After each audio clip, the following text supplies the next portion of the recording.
છો આવું કોઈ આપણને પૂછે તો આપણો જવાબ શું હોય? મજામાં.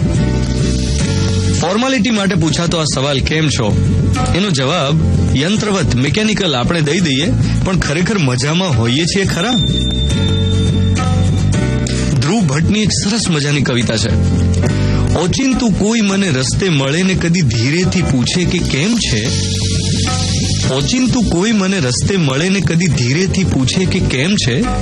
આપણે તો કહીએ કે દરિયાશી મોજમાં ને ઉપરથી કુદરતની રહેમ છે.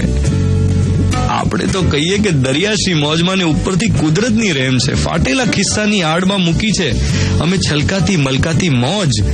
એકલો ઊભું ને તોય મેળામાં હોવ એવું લાગ્યા કરે છે મને રોજ. સૌથી પહેલા તો આજકાલ રસ્તામાં કોઈ ઓચિંતું મળી જાય એવું બને છે જ ક્યાં? મોટાભાગના લોકો ટુ વ્હીલર પર અને કારમાં પોતાની ઉતાવળમાં ભાગતા હોય. એમાં સામેથી કોઈ ઓળખીતાની કાર પાસ થઈ જાય ને તોય ધ્યાન ના પડે એવું બને, અને જો ધ્યાન પડે તોય ટ્રાફિક એવો હોય કે 2 મિનિટ સાઈડમાં પાર્ક કરીને વાત કરવાનો મેળ જ ના પડે. પછી એનો ફોન આવે કે તમને જોયા હતા રસ્તામાં, કેમ છો?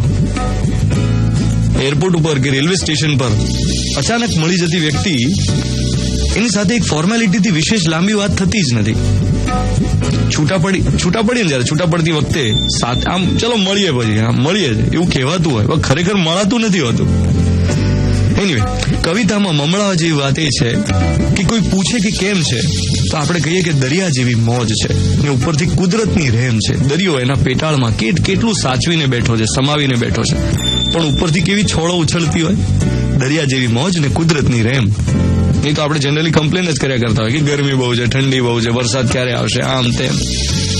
એ કમ્પ્લેન્સથી દૂર જઈને દરિયા જેવી મોજમાં રહીએ એવી આજની વિશની સાથે આ